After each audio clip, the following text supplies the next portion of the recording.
3, 2, 1. This is Chargers Unleashed Podcast. Here are your hosts, Dan Wolkenstein and Jake Hefner.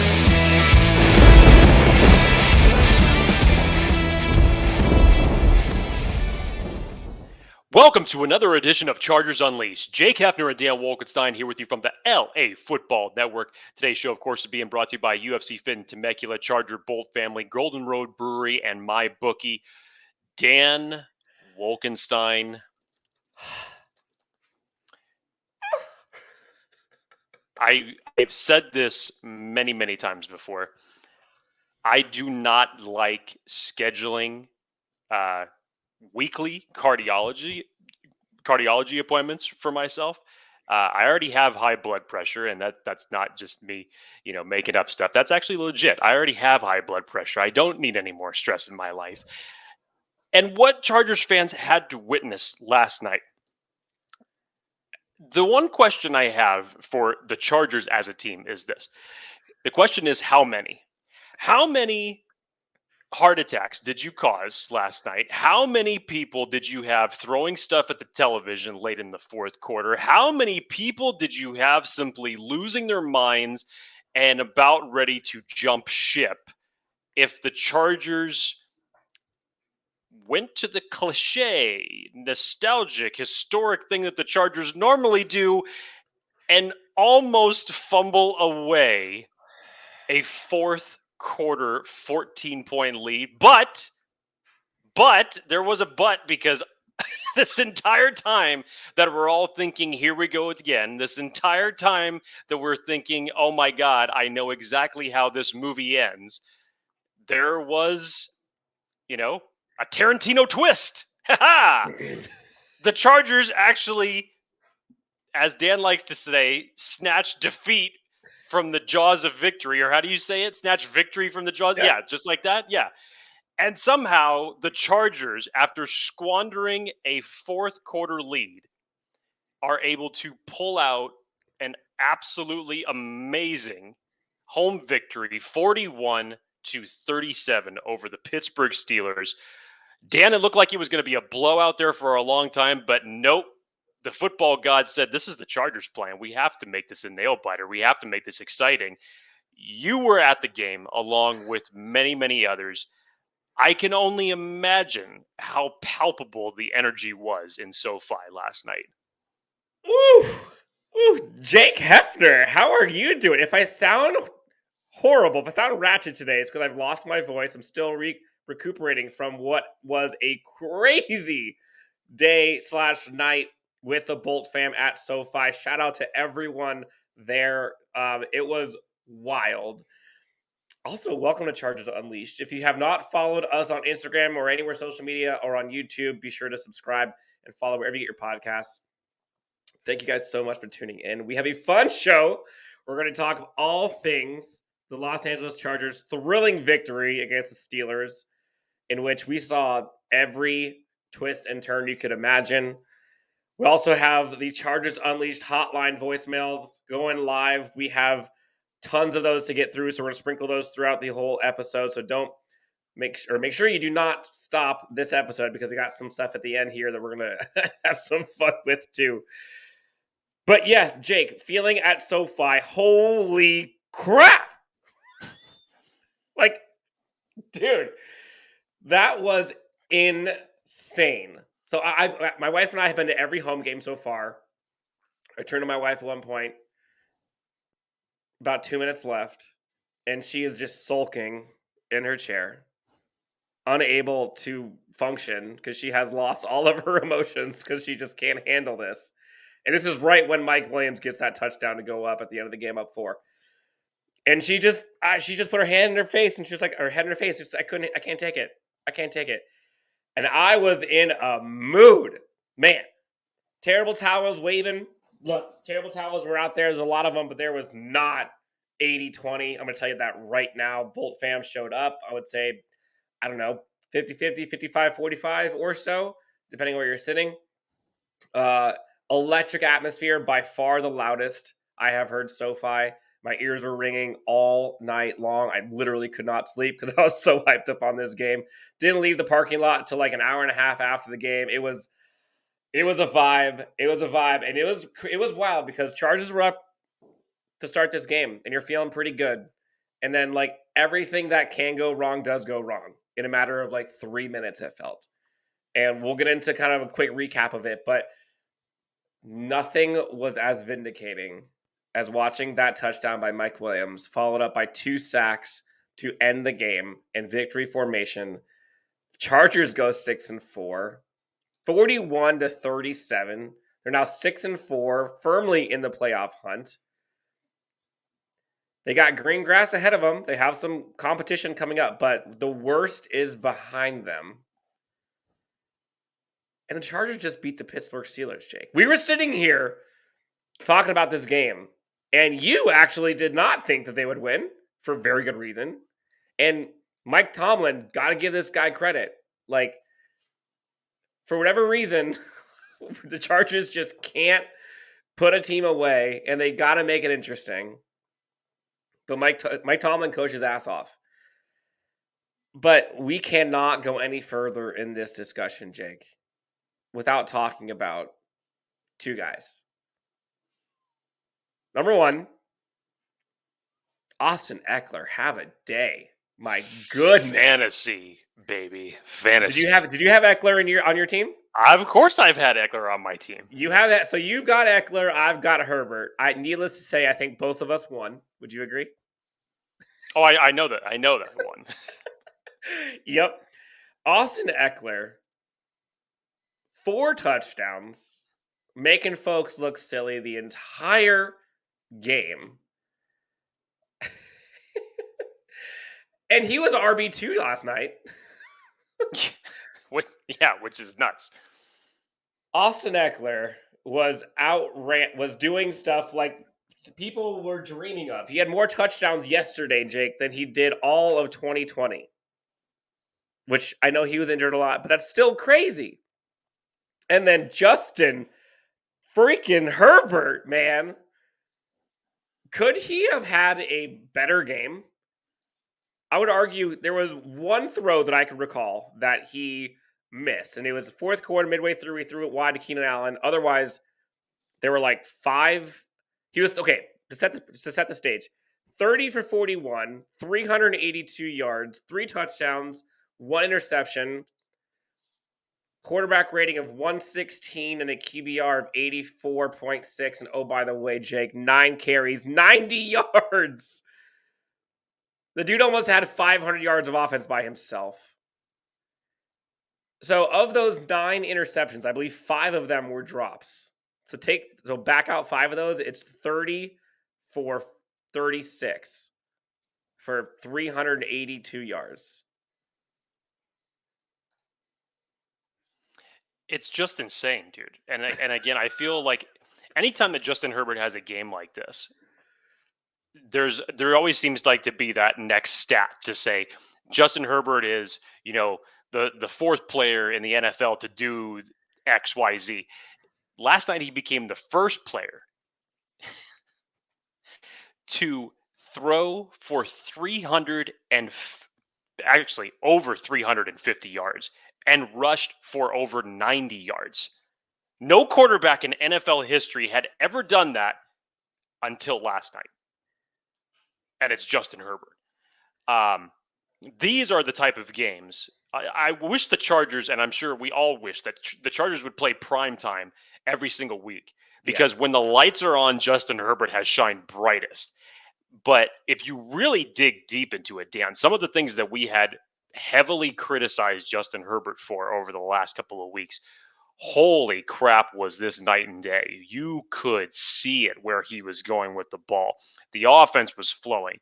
His eyesight, his progression, leading defenders, looking for the open receivers. He was not playing favorites. Obviously, Keenan Allen had a fantastic game, once again, over 100 yards.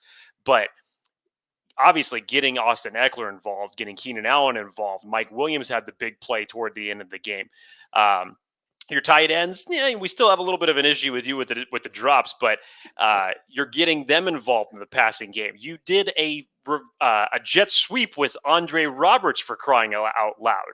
I mean, what? This is the type of creativity that we have hoped to see from this offense for weeks and weeks and weeks. And again, we're going to give Joe Lombardi flack when there's reason to criticize him. I thought he called an outstanding game for this offense. Arguably the best game of the season for him. With the exception of maybe one series, he called a fantastic game for this team. And Justin Herbert looked incredible and looked like the quarterback that we saw much of last year with the offense that he was operating with, and the quarterback that we saw through the first 5 games of this year. He played absolutely lights out. And I think it was Ryan Clark who said it.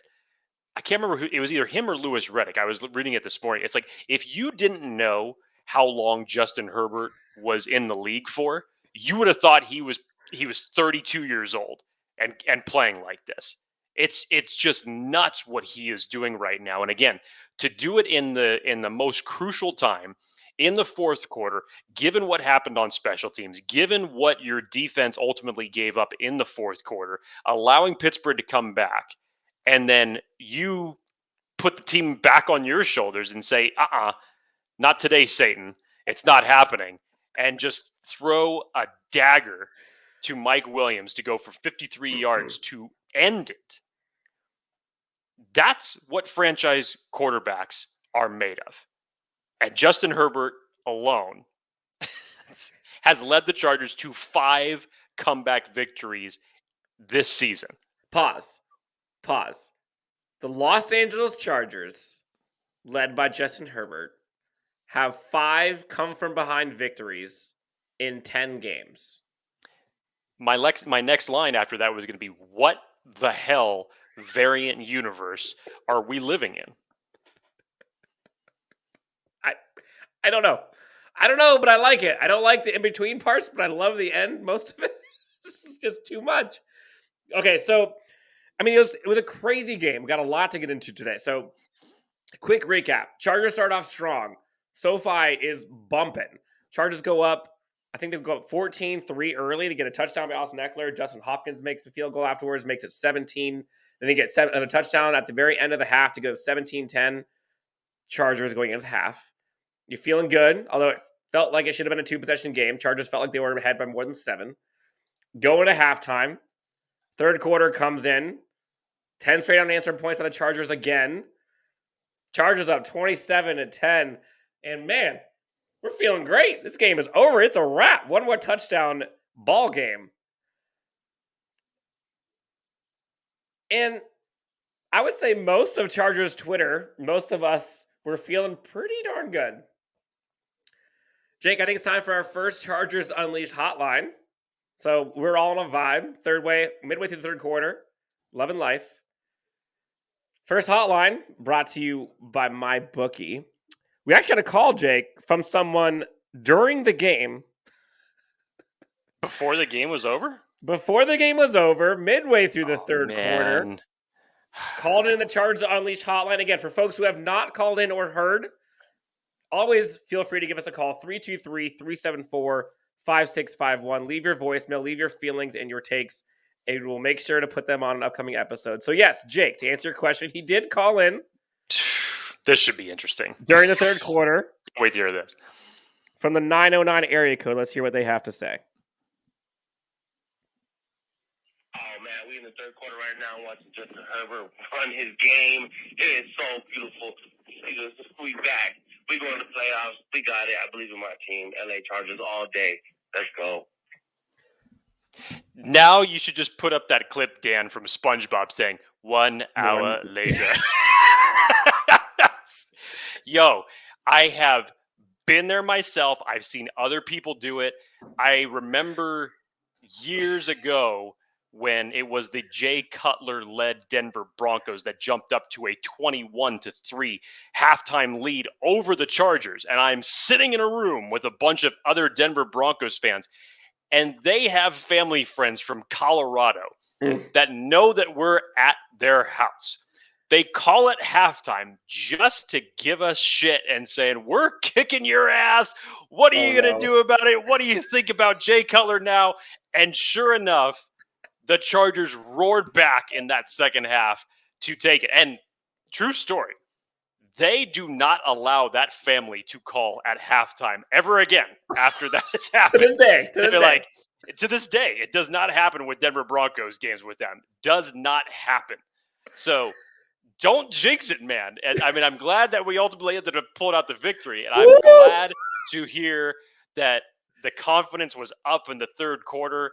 Always happy to hear callers like this with this type of hype around it. Can you imagine if we lost? But man, jeez, you dodged a bullet. I would not advise to do that one again. Woo! That takes some Staleys, if you know what I mean. Yeah. I got that. I was like, oh no, like please don't do this. I got the notification, Jake, in the third quarter. I'm like,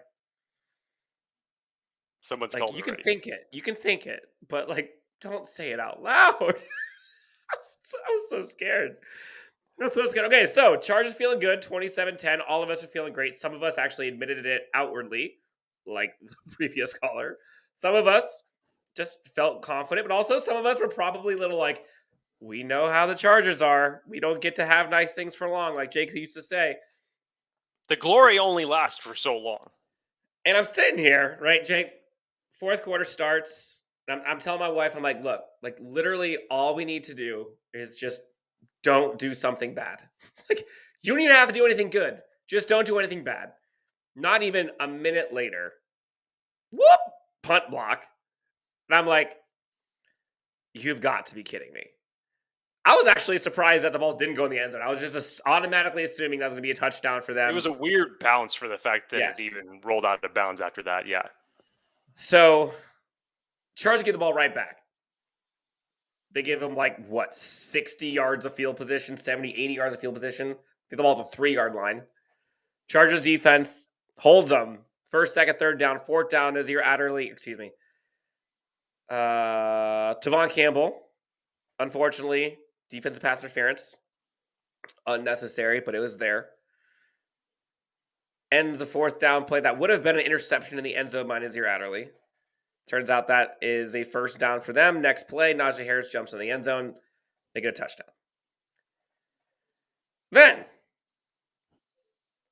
later on, Justin Herbert, like the god himself, taking things both arm and leg. He's running down the field. Gets us to within, I want to say, in the red zone. Cameron Hayward comes from behind, tackles him. This is a Bush League play, and his reaction afterwards, Jake, was worse. Tackles him, then gets up. I want to say he throws an arm at Josh Palmer, at least pushes him. I forget exactly what happened. I saw it live. Josh Palmer's trying to pull him off. Hayward's not having it. He's pissed that he's getting pulled off. So he shoves Palmer back, then turns his attention back to Herbert, who has not moved his position on the ground. He rolls Justin Herbert over, and he claims that it's not him trying to get up. It's not him falling. I don't ever recall balling up my right fist to brace myself if I'm getting pushed or on another player's stomach. Right. So I'm glad the referee was there to see it. It wasn't a missed call. Should have been called. It was the right call. But the true right call should have been an ejection. And I will compare this to the Rayshon Jenkins ejection that happened yesterday as well in the Jacksonville Jaguars San Francisco 49ers game. It was a clear punch thrown. Referee was right there. Jenkins lost his cool, punched the guy in the face. I understand as far as if we're talking punching locations and it being different, but it was still a punch thrown. Flag was thrown, penalty was assessed, and Jenkins was ejected from the game. Hayward should have been ejected for the game. Agreed. And it was more so his explanation afterwards that just really didn't make any sense. And I have to say, I have respected Cameron Hayward for a long time for the player that he has been. He's very, very good defensive lineman. Has been ever since he got into the league. And last night, he lost his cool. He stepped over the line and he did something that he shouldn't have done. And the reason that we bring this up is for the fact that if the right calls were done, and Dan, I tweeted this out earlier today, it's the fact that the NFL has two avenues to assess on whether or not a player should be ejected. You have the referees on the field that can make that assessment, or you have the NFL officiating crew in New York that can call the team on the field and say, no, okay, it needs to be elevated to that. He should be out of the game. And none of that happened. Neither one of those individuals thought that it was an ejectable play. Live watching it happen, the entire stadium, both Pittsburgh fans and Chargers fans were like, not cool. Like, it was palpable how they were like, oh, not a good look. And then it just kind of, washes over. Chargers get a touchdown. Austin Ekeler goes in. It was I didn't like it at all. And I think he will get fined come Saturday. I would always put money on it. Now, fast forward. Chargers are again on defense. Chargers get the ball back. Because again, like the Steelers offense, which we're going to get into some of these specifics here, but overall, we may have differing opinions here, Jake. I don't know. I happen to think the Chargers defense played very good yesterday. Borderline great, but I'll say very good. They just got put in some horrible positions due to just horrible circumstances. So we already talked about the punt block, right? Ball gets back at the 3-yard line. Then Chargers, one fluke thing happens, and Cameron Hayward, the guy who should no longer be in the game, tips a pass up what felt like 55 yards, up in the air for 25 seconds, it felt like. Comes down, interception. I want to say it's like, a 20, 25-yard line or so-ish. Steelers get the ball right back, score a touchdown. All of a sudden, 14-0 run in a hurry. Chargers are up 3. They went from 7-3 in an instant. And that place was rocking. Like, yes, it was loud. There's a lot of Steelers fans there. Like, obviously, it was loud the whole other part of the game. There's a bunch of Chargers fans excited. So we're thinking, oh boy, here we go. All right. We can do it. Chargers offense hasn't been stopped really at all game. And then Chargers go for a 4th down. Right call, wrong play, in my opinion. Gets stopped. Austin Ekeler's had a good day all day today, all game that day, both receiving and running. Offensive line was looking really good. They probably thought, hey, we need to bow up, we need to get a yard. They couldn't. Steelers stop them. Defense immediately stops them. 3 and out, although they get a field goal. Here we are. Tie game, like that. Well, actually, no. Was that field goal to go up 3? It was a field goal by the Steelers to go up 3. Yes. Okay. So what was a 17-point lead It's now turned has into a quickly 3-point turned deficit. into a 3-point deficit in a matter of, Oh my God. like 6 minutes of football time? Something like that? And I'm sure we were all feeling this. You're sitting here and you're thinking, how the hell are the Chargers losing this game right now? They have been dominating the entire game, and then I don't know how you want to call it without being vulgar. Be vulgar. Crap happens, and now we're down 3 in a blink of an eye. And you're sitting here and you're like, there's no way. I just remember sitting here and I'm like, this is unbelievable. Unbelievable. Like, you can't make this shit up. So, we all know what happens afterwards. So it's funny, Jake. I don't know about you, but let's take a quick poll for you. Quick pulse. Chargers are down 3. They just kicked the field goal. You're about to receive the kickoff. What's going through your mind right now? Like, are you feeling confident? Are you irate? Are you already trying to figure out traffic jams? Like, have you given up?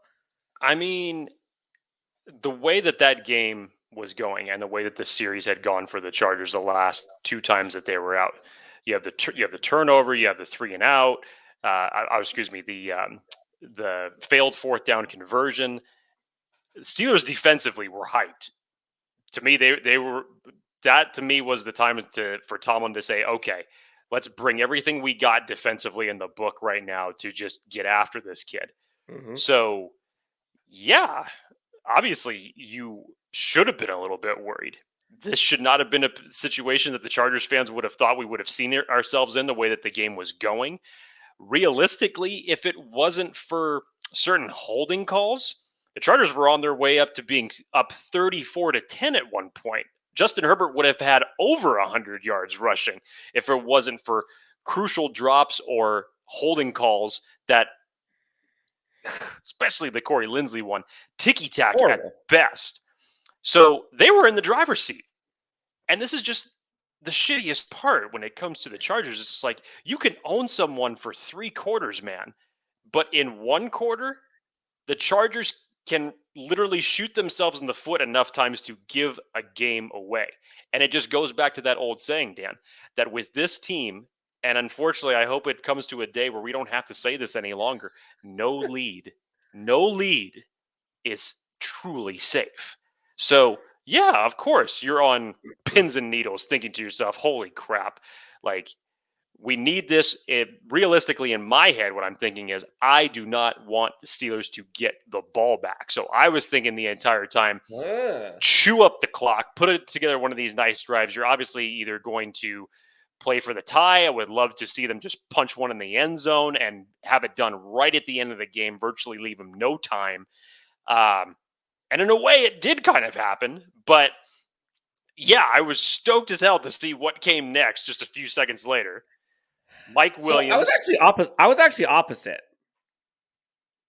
The way it felt at the game, sitting there live, at least for me, it felt like we were gifting the Steelers points after points after points, and their offense wasn't really doing much. Like, I thought our defense played very good, and I did not have confidence at all that their offense would be able to go the length of the field to get a touchdown. Field goal, maybe. I didn't see it happening for a touchdown. I thought our defense was playing too well. Even though they gave up those, whatever it was, 27 points in the 4th quarter, I want to say 17 of them were because they got 3 possessions within the, 25-yard line?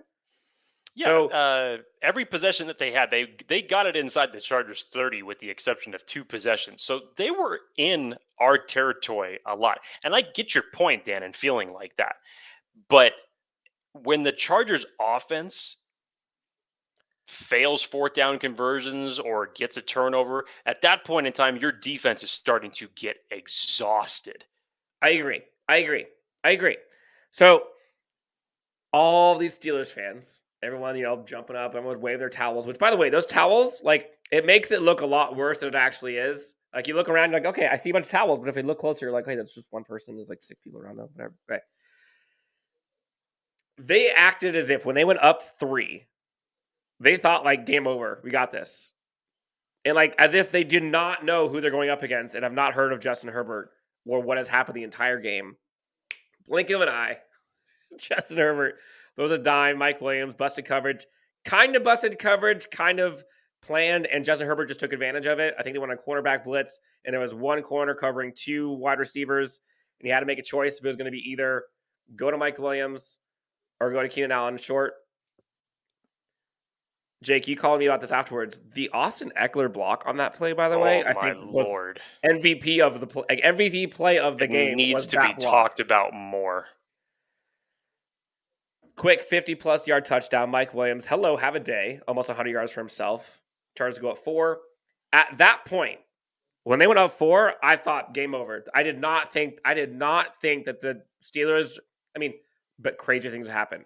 But I felt pretty confident that they were not going to be able to score a touchdown. Like, that offense just wasn't doing it.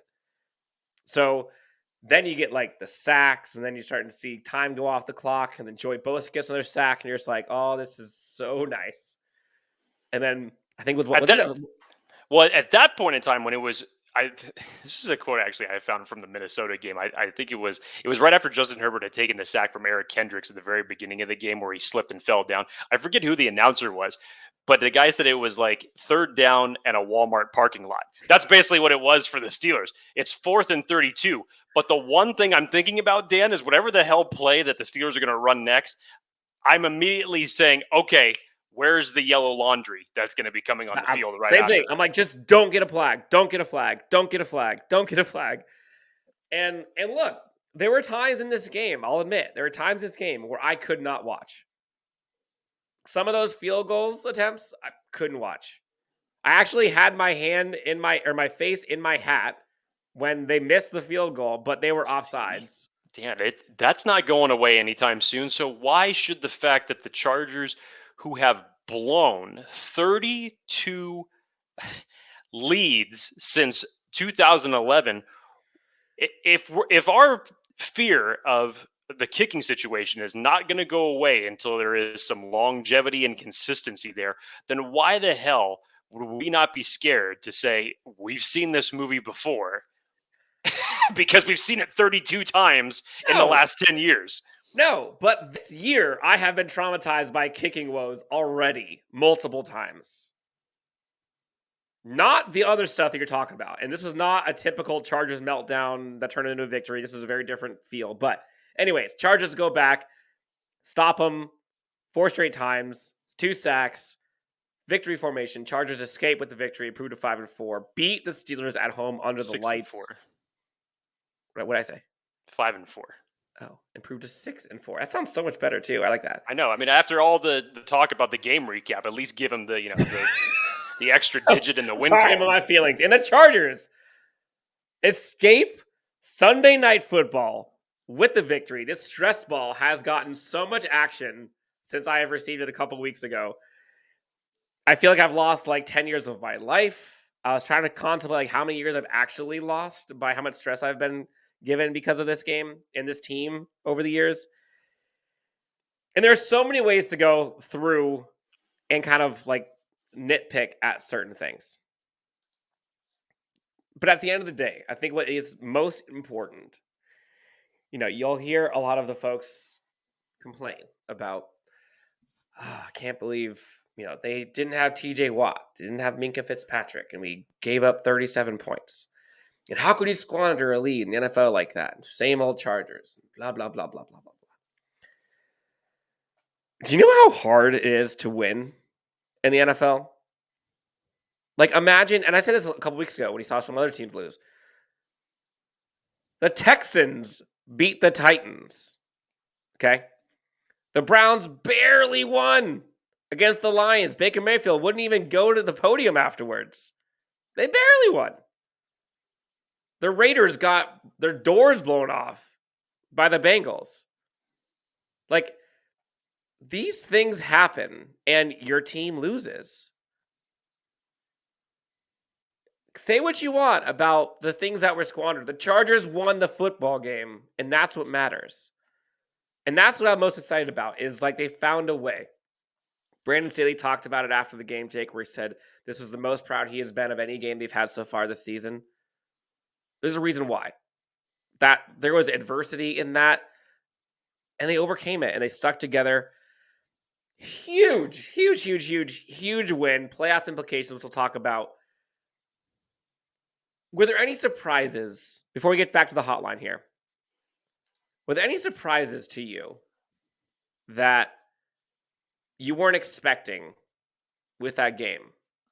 I can think of one big one, but overall, surprises.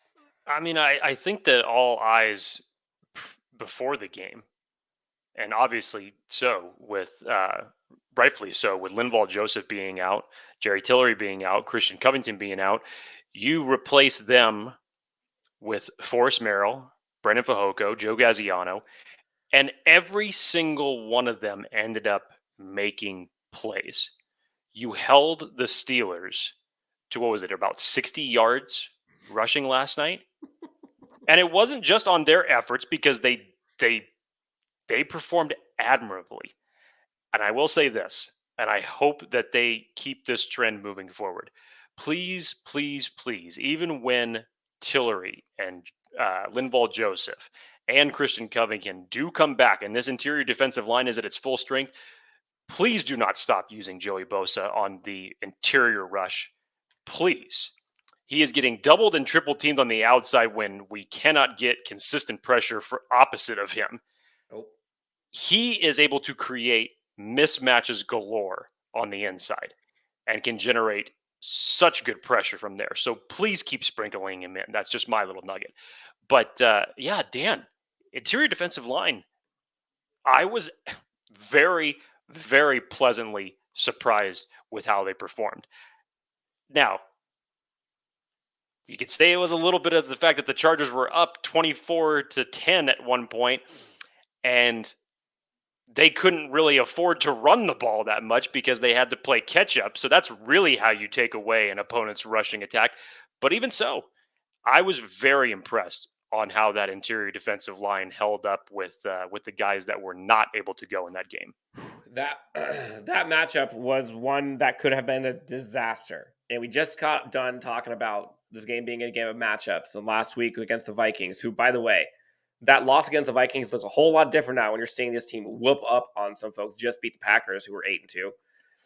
Look, the Chargers were going up against a Najee Harris-led Pittsburgh Steelers physical type brand without their guys in the interior defensive line who were already not playing well. And their strength against our weakness, that was an opportunity to be exposed, i.e., look at the Cleveland Browns game. We got torched on the ground. 18 carries, 55 yards, 3.1 yards per carry, and a long of 12 yards is what the Pittsburgh Steelers got against this Chargers defensive front. No way in hell did anybody expect that. I'm giving game balls to all of them. Defensive line coach, you name it. Those guys were arguably like defensive MVP of this game. And I don't know how you can say otherwise, to be honest. Like, this team was, if they didn't have that up front, this was over. And somehow they stepped up. And I don't see how they don't stay playing. Like, I'm sure we're going to get guys healthy coming in, but these guys need more playing time. I think it's clear. That I don't think that was a fluke at all. A lot of people would say Wrecking Ball 91 definitely deserves more snaps, but that's another story for another day. All right, Jake, we got a lot of voicemails to get through.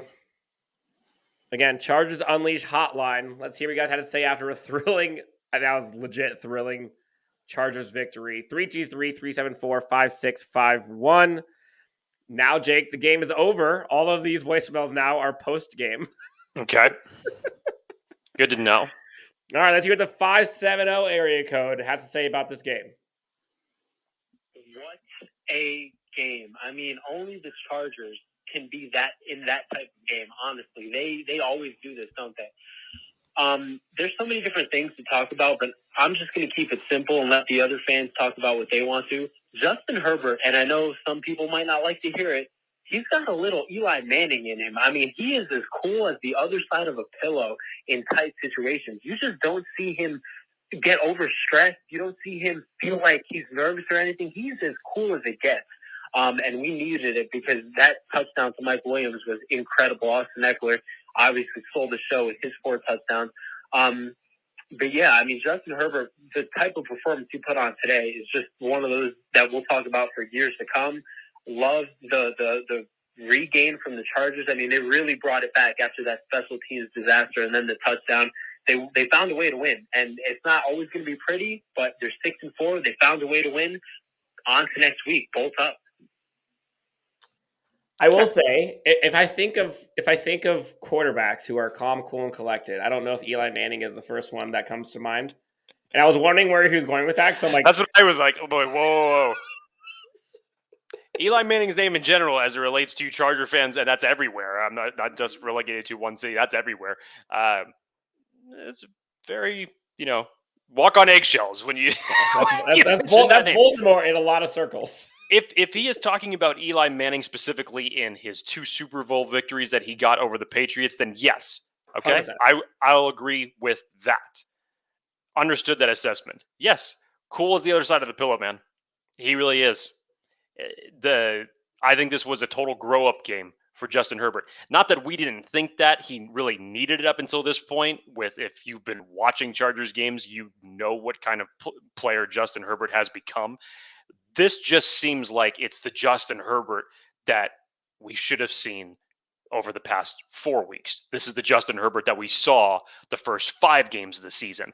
And we've had to go through some ebbs and flows of this. We've regressed from certain things, whether it's play calling or Justin Herbert keying in on certain receivers and getting Keenan Allen happy. And the list goes on and on and on.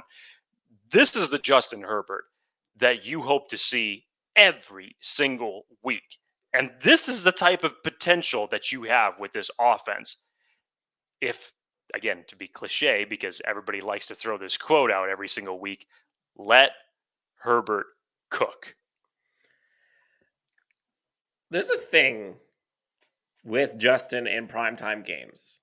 I don't have the stats in front of me, Jake. I don't know if you do. But Justin Herbert, when he is under the lights, I feel like he is as close to perfect and automatic as you can be. I don't think he's lost in a primetime game.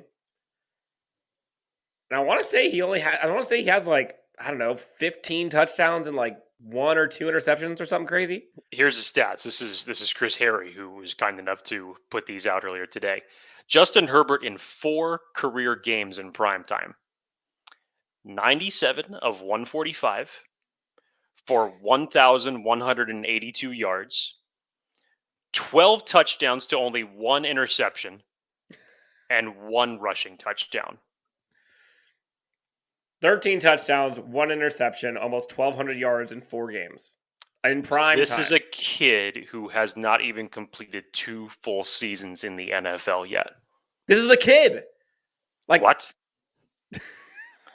And oh, by the way, he also has more 300-yard passing games than any quarterback in NFL history in their first 2 seasons. And he leads the NFL with 5 fourth-quarter comebacks. The next guy is Lamar Jackson right behind him with 4, and the rest of the quarterbacks have 3. Bananas. What's happening? I'm hoping that we will be able to say a lot better things about Justin Herbert than he reminds me of Eli Manning when all this is said and done. I think there's a good chance of that happening, Dan. All right, next voicemail. We got to get through these, Jay. We're going to turn through 732 area code is calling in. I want to say this is Joe from Jersey, if I remember correctly. Okay. So fan from the East Coast. That means he must have been up late watching this. Shout out to everyone on the East Coast and Europe. Everyone who has had to stay up way past midnight to enjoy this game. Let's see what they have to say. 732 area code. Hey guys, Joe from Jersey. I think I've called you once before, but yeah, always from Jersey. Just got done watching the game today, and I haven't been this unhappy with a win in a really long time. I'm kind of fed up with the defense as a whole. I know that we had a turnover here, turnover there. I get that, but we just don't look good on defense. They didn't look great on defense today, in my opinion. Staley's supposed to be a defensive genius, guru, whatever. We've got Bosa. We've got Derwin James. We've got Adderley. We've got Kaiser White. We've got Joseph, who's having a great season. We've got Samuel, who's a second-round steal. The defense is just not good. It's just not very good. I just want to know your thoughts. What's your thoughts on Staley and his performance being this defensive guy? I know he's got other, things going on, but he was supposed to be, this defensive genius, and I'm not seeing it. I'm just not seeing it. I think we have more talent to be a much better defense than what we're showing. It's just frustrating in my opinion. What are your thoughts, guys? Thanks. That's a fair assessment, Dan. I actually, I wouldn't have gone as far as criticizing the defense. I think I've already beaten my head against the damn table talking about how porous this run defense has been for the majority of the season. But that wasn't the reason why the Steelers were able to get back into this game. Now, I will say this. This is what going up against a good head coach is like. First off, when the Steelers, the first possession of the game, took almost a full 8 minutes off the clock. They converted 3 4 third downs on that drive alone. They ate up so much clock on that first drive that they did. But Dan, where they really were beating the Chargers, as you said it earlier, Big Ben didn't have to do much, and that's the truth. Because the passes that he was making that would end up going for 30 plus yards would be just simple slant or hitch routes that the Chargers would get easily beat over the middle. And whether it was Chase Claypool or whether it was Deontay Johnson, it was literally just catch, run, and they'd be able to outrun all of our DBs. Some of them weren't in the right position. Obviously, some of them couldn't stay with these wide receivers, but they were getting destroyed over the middle, Dan. So this had nothing to do, in my opinion, with the defensive line, had nothing to do with the pass rush in this game. But yes, Chris Harris was getting burned when Tavon Campbell had to come in for Asante Samuel Jr. And just quick tangent, be prepared to not see Asante Samuel Jr. for a while. And this is going to hurt because he suffered his second concussion in 4 games. And when they are that close together, it would not surprise me if the Chargers shut him down for the entirety of the rest of the season because it's just too dangerous. And for a kid who's a rookie, this early in his career, to suffer 2 concussions like that, that's not good. So other players are going to need to step up. So Tavon Campbell, again, much like he did in Minnesota, did not have a great game in this game. You had Derwin James, who made a number of big defensive plays. Dan, I thought if I was thinking of it when the Chargers ended up stopping the Steelers on that goal line stand that they did on their second possession. And I could be wrong, but I thought the Steelers ripped the same play that the Minnesota Vikings had ran, where it was the tight end Conklin, who came right across the middle. Same damn thing that Roethlisberger was trying to get to. I think it was Freiermuth that he threw it to. And the Chargers were ready for it. They said, nope, got that wrapped up. But so many times the defensive secondary, certain players, let you down.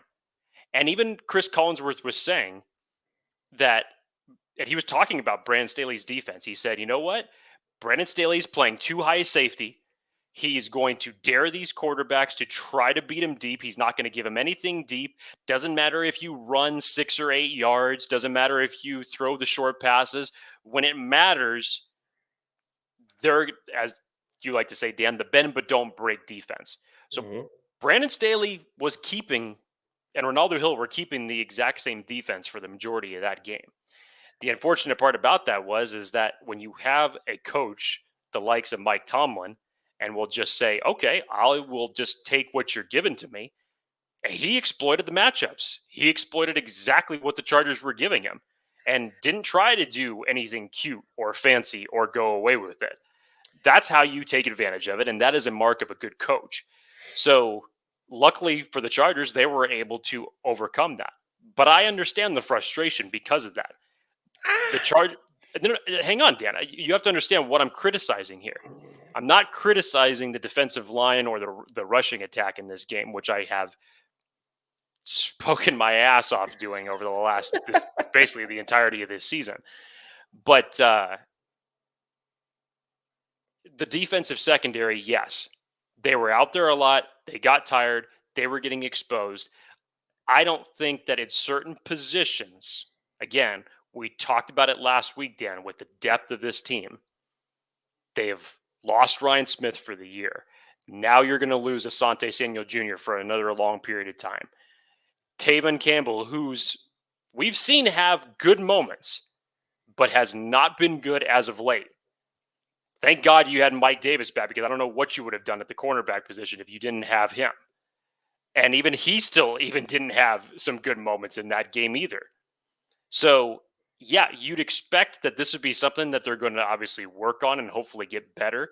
I'll tell you what obviously helps out a secondary the most, Dan, is a good pass rush and good interior pressure. Much like you take away the run game of an opponent by going up 17, 20 points, that's how you can improve a defensive secondary, by not allowing the quarterback to get the damn throw off.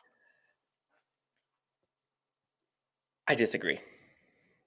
Fundamentally, I disagree in the idea that the Chargers defense hasn't looked good, especially like in the last couple games.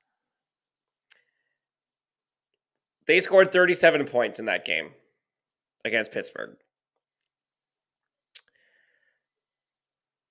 7 of it was from a block punt that went 3 yards, 5 plays. Should have been stopped for a forced down stop, but Tavon Campbell did defensive pass interference.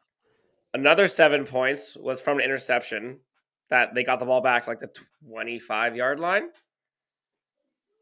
Another one was a fourth down stop that their defense got. They got the ball back. They were able to get, I forget if it was 17 or 21 points in a total of like 45, 50 yards combined.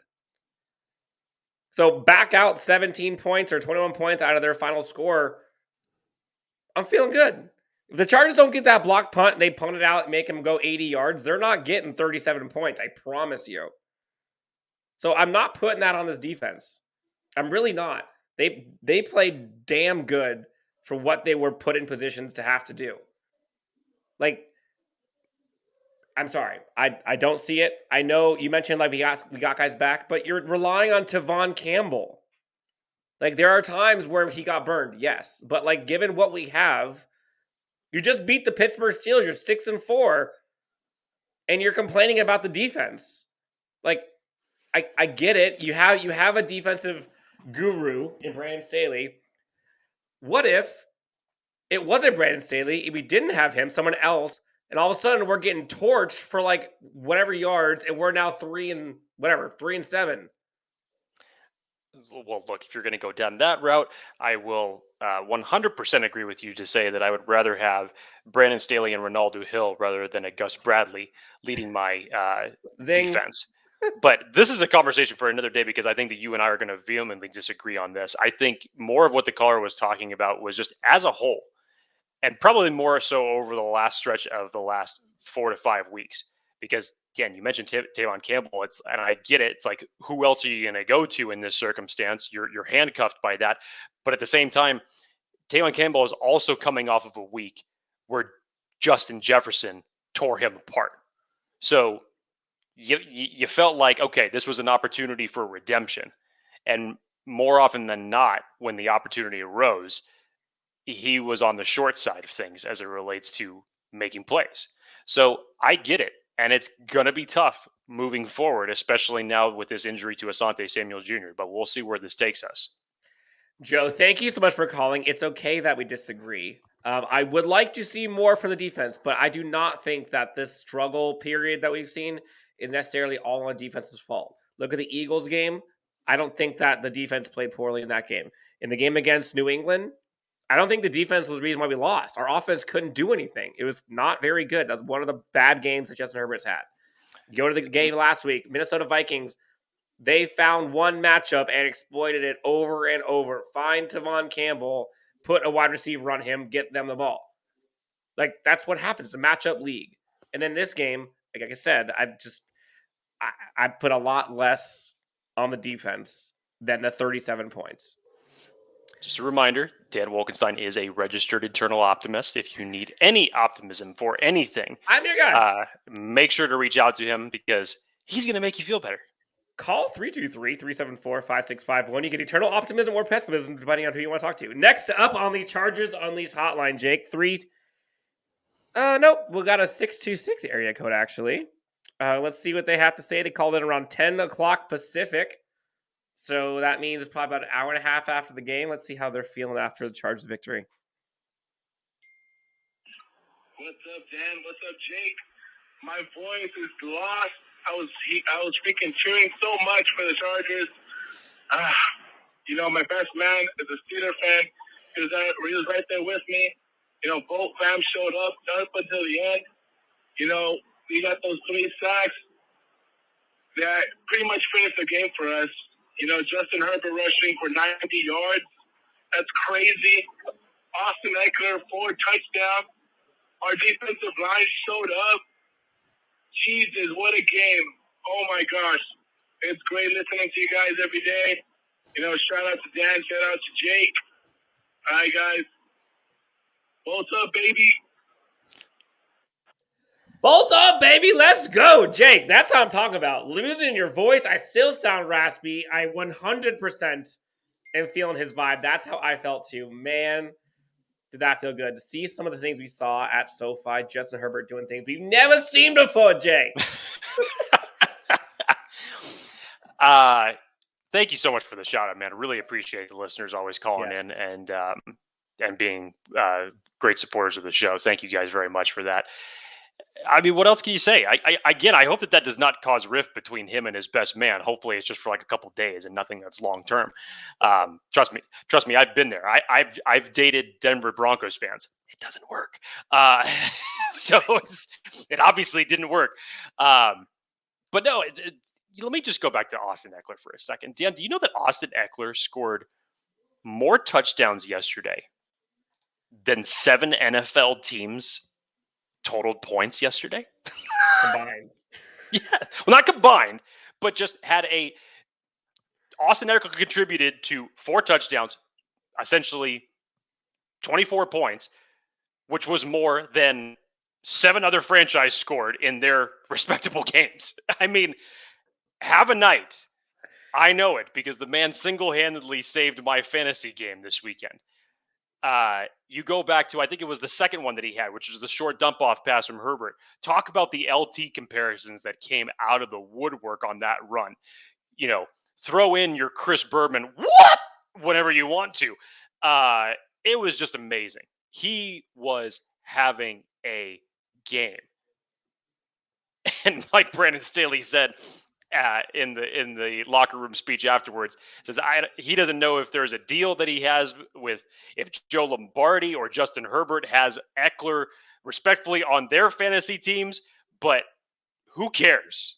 I didn't care how it was. If it was the Austin Ekeler show, if it was the Justin Herbert show, who cares? The Chargers just needed to have a victory, and they got it in exciting fashion. Let's keep it rolling, Jake. Next one came in this morning, actually. 6:36 a.m. on the West Coast. So if they were either up early or came in or on the East Coast and are chilling, or maybe they're in Europe. Who knows? Let's see what they have to say. Hell yeah, boys. We got that win. And this is Kalen out of Montana again, just giving you a call. Man, that was awesome game. Freaking, we're all going to be dead by the time we're freaking 40. Man, the heart attacks this team likes to give us day in, day out, it seems like, and it's always the Chargers. It is what it is, but man, it makes for some exciting football. One hell of a win, boys. On to Denver. You know, Dan, okay, so you coined the phrase a while ago about 4th and Staley. We now have that on a shirt that is now up on LAFB on our website. I think it's time that I just had another idea for a shirt. I just be like, when you're a Chargers fan, and then basically just put a list of medical conditions on the back of the shirt to say what you endure. I endure headaches. I endure heart attacks. Indigestion, upset stomach, diarrhea. I've become an alcoholic. You know, whatever it is. And I'm not trying to say that in a demeaning way, but these are the type of things that the Chargers fans have had to deal with 100%. Over the last decade in watching their team either squander fourth quarter leads or having games like this. And the crazy part about this, Dan, is it wasn't too long ago when we had to endure the Cleveland Browns game. And then we literally have to endure in a similar fashion a thriller to the very end as it was against the Pittsburgh Steelers. Whew. Yes. I legit feel older than... We've all lost years of our lives. It was brutal. It was brutal. And I remember leaving the stadium last night and I could not talk. I just was squealing everywhere, it felt. I don't know what the average shelf life for, males is right now. But if that's the case, I only think I have a couple years left, Dan. I think with everything that I've had to witness, I may, as the caller said, we're probably not making it to 40, which in my case, I've only got 3 years left. So I'm not going to be around much longer. We're so close. I'm not going to be around much longer. All right. Next one, Jake. We're just going to roll through these. 909 area code. Let's hear what they have to say on a Victory Monday. What's going on, fellas? Ivan from Victorville here. Victory Monday. Want to touch base with you guys on this awesome performance. Justin Herbert. He went Super Saiyan on that ass, man. He went all out. That pick. I mean, he's had a few bad passes, stuff like that. He kind of got to clean that up. But man, it's crazy to think that he's only in year 2. You know, all the records he's breaking. A couple of weeks, you know, on those weeks where we do lose. So they talk about Herbert, oh, second year. Look at him now, though. You know, when he has these games, it's just like, oh man, it's exciting as of that caliber of team. And then you have Austin Ekeler.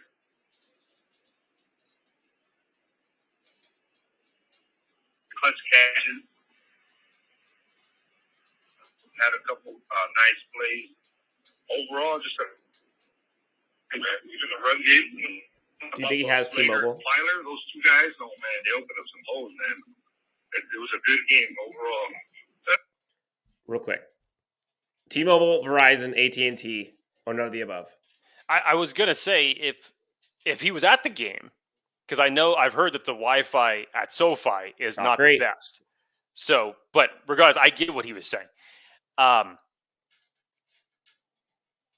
Let's bring this back just to Justin Herbert for a second, because this here's the hard part moving forward, Dan, is because now that we have had this masterful performance of Justin Herbert, we're spoiled.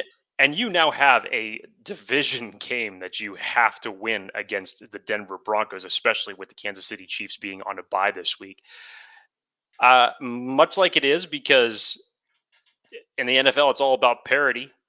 And when a trend tends to happen, people it's the hot hand fallacy where you'd expect it to keep happening again. So Chargers fan base is going to expect the exact same type of performance by Justin Herbert this Sunday. So not to say that it can't happen, but these are the type of things that make people so frustrated, is because when you see that it is possible and you see how great of a quarterback that he can be. And again, regardless of whether he's having games like he had yesterday, or even if you go back to week 1 in Washington, where by his standards, because he has now set the bar so high in such a short period of time, people just expect it to be like that every single time. And unfortunately, I'm here to spoil it for you that it's not going to be like that. Now, am I saying that Justin Herbert is going to go back to regressing and throwing more ill-timed interceptions? No, obviously I'm not saying that at all. That's not what I want to happen. But I'm hoping that not only does Justin Herbert carry this momentum forward, which I believe he will, but for the love of God, Brandon Staley, Joe Lombardi, what you guys put together yesterday offensively was beautiful. Know what you have. Keep it going. I've said it time and time before. The Chargers apparently are just allergic to nice things and are allergic to positive trends. This car will give you 100,000 miles of, gas mileage, and it'll only cost you $50. No, I'm going to ride a bike. That's just, sometimes you feel that that's the mentality of this coaching staff. So take this momentum moving forward, and not just next week, for the remainder of this season. Build on it. Build to your quarterback's strengths. This is the juggernaut that this offense can become. And in truth, I think we're still scratching the surface in a couple of areas. So keep it going. 100%. All right, let's let him finish out this voicemail. Hopefully he gets more service. I like Palmer stepping up and kind of trying to defend his quarterback. He's a rookie, but you see everybody's together. Everybody's a team. It's a good sight. Overall, great team win, man. I can't wait to see what the Broncos bring us. But what are some of your guys' takeaways from that game? Dan, you want to give some of your takeaways, since I spoke in the middle of that one? No, that's fine. First off, thank you again for calling. Lots of takeaways, but we talked about a bunch of them. But the one that you kind of touched on here for a second ago, do people realize that like their expectations of Justin Herbert now are like MVP level, where if he is not playing like an NFL MVP caliber player, all of a sudden it's Joe Lombardi is fireable and our offense is struggling, he's regressing. Like, take a second and appreciate the fact that we have a quarterback now who more times, I would argue almost every single game he is in, aside from maybe a couple, he is the best player on the field. And the Chargers have that at the quarterback position in the second year of a rookie contract. And so you have to expect there are going to be some bumps and bruises along the way. But this kid has so much he can do. And there's so much potential. But you have to play it out a little bit. If he doesn't have an MVP game, doesn't mean he's a terrible quarterback. Doesn't mean the offensive coordinator needs to go. Like, things happen. Have some fun. Otherwise, you just beat the Steelers on prime time. Like, that's the takeaway. Your defense did enough. Your offense did enough. Your coaching stepped up. Fans showed out. You won on prime time. You're 6-4 in the playoffs. Like, you're feeling good. Your kicker is doing great so far. You're still seemingly having a new kicker, which is nice. Your team is as advertised, and you're 6-4 after that gauntlet that we have gone through. I think the Chargers have like the 11th easiest schedule remaining in the NFL. And I want to say their winning percentage of the teams they've played so far are like 560 something, which I think has to be like top 5 hardest in the NFL. So feeling good about this. I know I'm an optimist, but I also am a realist, and really the team is looking good. Last voicemail, Jake, coming under the wire. Our folks on the northern border of Canada, Dan from Ontario, has reached out. Let's see what he has to say about the Chargers' victory over the Pittsburgh Steelers. Hi, this is Dan Tebow from Ontario. First time calling in the Brandon Staley era. My thoughts about the game, first and foremost, I'm very happy that the police officers did not do their job today, because you'd think that with the amount of gangsters that we have on this team, that the entire police force would have stormed the field like they did NWA when they started rapping "fuck the police." I mean, one of our gangsters literally has a rocket launcher and uses it like 40 times a game, and the police officers did nothing about it. I mean, Herbert is gangster, Keenan Allen, Mike Williams, Austin Ekeler, all gangster. Even our coach, Forth and Staley, love the aggressiveness. Hate the play call on that fourth down, but you live and die by that aggressiveness, so I'm all for it. When it comes to the punting unit, for the love of God, I mean, we literally use you once or twice every 2 games. Could you please just not fuck it up? I mean, even on our punt return, Andre Roberts at some point caught the ball and instantaneously got killed. I'm surprised he didn't fumble the ball. He was obviously frustrated when he went to the sidelines, because you've got 2 guys to make 1 block and you can't do it. And he would have got positive gain out of it. So we got to fix our punting units, both sides. I mean, our kicking seems fixed. I love it. Flipping it to the defensive side, I really like how we played on the D-line, to the point where I think that we need to really reevaluate who our starters are, because Forrest Merrill, Brandon Fajoko, Gaziano, they all made huge plays, and honestly, our defense looked more stout rushing-wise than we have all year. We were playing a good running back, so I think we need to reevaluate that. But no matter how much we need help at the interior line, I will never sign or trade for Cam Hayward. I mean, he is officially on my shit list with Eli Manning, Marlon McCree, and even Jeff Fisher when, he targeted Sean Merriman. Oh, did he cut out? He was doing so good.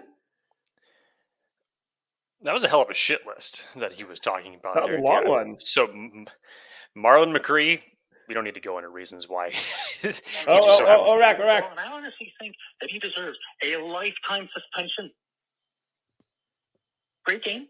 Now, I'm going to let you guys go. I am going to the hospital because I might have had 17 minor heart attacks last night, but bolt up and on to the Bengals. Dan, I'm telling you. Dan Thibodeau from Ontario. Thank you. See, now the Chargers are not affecting the health problems of just the people in America. It's now internationally. Now they're affecting people in Canada. We're Mr. Worldwide, baby. Let's call Ryan, and we need to get some of these health problems and health issues on a shirt. When you're a Chargers fan, this is what you experience. We need a sponsor from healthcare. That's what we need. Oh my Lord. So a lot to unpack there. Let's start with the shit list that he made. Cameron Hayward being on the shit list, along with the likes of Marlon McCree, Don't need to go into why that is the case. That should be relatively obvious to all of us Chargers fans right now. Was it Jeff Fisher that he called for calling the chip block on Merriman? And then I didn't hear the other one that he put on there. I don't remember it. But that's a hell of a shit list and understandable. Got it. Oh, Cam Hayward. That's the other one. Well, yeah. I mean, Cam Hayward was obvious. I thought there was 4 that he put on there. So Cameron Hayward, unfortunately, is not getting a lifetime suspension. Okay, he's doesn't look like he's getting any games suspended for this. That's based off of what the league is coming down. It looks like the only punishment they are looking at giving him is fines at this point. So no suspensions. Don't expect it. Agree or disagree, but it's not happening. Let's go to the special teams, Dan, because we didn't really get a chance to dive into this too much. You gotta talk negative, really? Well, I'm kidding. I mean, what do you expect? This is Jake Hefner Come on, we're talking about. I was like, who do you think your co-host is on this podcast? Come on, this should be no surprise to you. So my wife always has a reoccurring joke. She has no sympathy for NFL kickers. She is vicious. Ooh. She's absolutely vicious because she believes that they just have one job: just kick the football. And to my wife, it should just magically go in. She was even saying to me jokingly last night, she's like, can't they just like pick up the ball and throw it through the sticks? I'm like, no, honey, that's not how it works. She's like, I wish. Well, then they should. A great kicker if we did, right? I think everybody would be 100%. But I said no, and then she's like, well, then they only have one job, and that's just the kick. So she's vicious when it comes to kicking situations. It got no better for the punting unit. I will say this: Mike Tomlin. If you go back to the 2018 victory that the Chargers, again, in electric fashion, they had to make a comeback of their own in that game that they ended up getting. If you remember the plays that the Pittsburgh Steelers were almost making on special teams against us, Mike Tomlin did not forget that. They had like 3 straight offsides, I believe. Yeah, it was Joe Hayden who I think did it twice. This is in 2018 when this happened. And then sure enough, on the Hopkins kick that we thought that he shanked to the left, it was the same damn thing. He brought him off sides from the same side of the line of scrimmage and almost got the jump on it because he was trying to time the snap properly and ended up going too early. And thankfully, 5 yards a little bit more forward, Dustin Hopkins ends up making the next field goal. But again, on punt coverages, Pittsburgh Steelers special teams were ready to play yesterday. And I think it may have been Daniel Popper that put this tweet out, and this was just after the punt block, Dan. The Chargers had 5 rookies on that special teams line on that particular play. But that's not the problem. It was Drew Tranquil who ended up letting the Steeler players through that ultimately led to the block. So that was... I personally don't think that's going to happen again. I think Drew Tranquil will clean that up, but it's just one of those rare situations to where it's just like that really was an avoidable situation. And look at the momentum shift that ended up getting caused. Yes, the Andre Roberts thing, I understand that as well.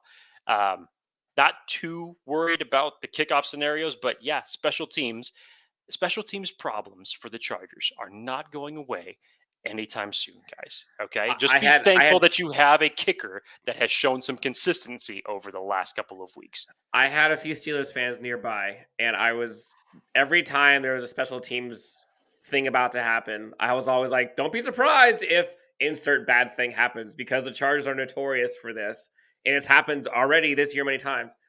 And so when that pump block happened, the guy in front of me literally turns around and I was like, hey, got to give you props. You called that. You were right. And by the way, I want to look more into this. Does it feel like Ty Long takes too long to punt it? Sure felt like he took a long one on that one. It feels like he takes like an extra step and a half, like a little pep in his step to get going. I'm like, just go. Like, take 2 steps, go. Get out. I'd rather you punt it 35, 40 yards every time than risk you getting it blocked. It feels like it's almost happening every time. I don't know if that's real. It's just how it feels. Maybe it's just because I'm a Chargers fan. I don't know. But yeah, Love, by the way, full circle. Eli Manning comes back in the last voicemail, as we had in the first one. All is well in the world. Jake, Chargers win. Oh, that was the other one on the shit list. That's totally justifiable. There we go. Chargers win 41-37. And I'm exhausted. I am tired. We're We all talked exhausted, about Dan. kind of the keys to the game. We talked about why the Chargers ended up pulling it out, how the defense still stepped up. But I have to end it on this for me, Jake. My biggest takeaway from all of this, I said it last week after the Chargers lost the Vikings. The Chargers, they've got playmakers. They just have to make plays. And damn it, this game, your playmakers made plays. Showed up. Keenan Allen, Mike Williams, Austin Ekeler, obviously Justin Herbert, Joey Bosa, Derwin James. These guys showed up to play and made plays. That's it. That's what won the game. And I'm so grateful I could sit here and talk about that because they will admit it too. It's on them, and they know it. And that sense of urgency that all of us talked about, it felt like they had this past week of practice. Austin Ekeler talked about it in the postgame. Best week of practice they had. You feel the intensity. Everything they talked about during practice showed up during the games. They were not surprised they had it all ready to go. Playmakers making plays and being prepared. Jake, I feel like I need like a throat lozenger. I feel like I need like NyQuil. I need to sleep for 6 days, hibernate, and wake up for the game this coming Sunday. Anything else we need to tell the good people that's on top of mind for you before we get out of here and take a nap? We're all exhausted. Mentally, physically, we're all exhausted. But happy to come on here and be talking about a victory nonetheless. The Chargers, in a must-win situation, had to have it to stay in the race in their own division to keep pace with the Kansas City Chiefs. And realistically, you still have two AFC conference games ahead of you. One in your own division, the Denver Broncos, coming up this weekend that you have to have given the fact that the Kansas City Chiefs are on a bye. You win this game, you're actually a half game ahead in the AFC West. You retake that lead. So you have to have this game. And then 2 short weeks, Cincinnati Bengals. Got to have that one too. So let's hope that this is the stepping stone to get the momentum back on track for this team, to keep the wins stacking up, because you're going to need them. You're going to need them when we're getting to this part of the season. I think it was Austin Ekeler who said it. You can't get a win streak without one. They got one. Let's make it 2. For Jake Hefner, you can find him at Jake T. Hefner on Twitter. Myself at Chargers Homer. Guys, this has been so much fun. Congratulations to everyone who has been invested in this team. I know we've gotten some gray hairs, lost some years, but damn it, the Chargers are 6-4 in the playoff hunt. And this is going to be a wild ride. And don't look now. Huge game coming up next versus the Denver Broncos. Obviously, we're going to be talking all things Broncos matchup. But until then, find us again on Instagram, Twitter, Facebook, YouTube. Subscribe, give us a like, comment, say hello, what's up, leave a review. We're grateful for all of you. Thank you so much. And tune into the next episode of Chargers Unleashed. Get some sleep, get some rest. Happy morning, afternoon, and good evening. Talk to you next time.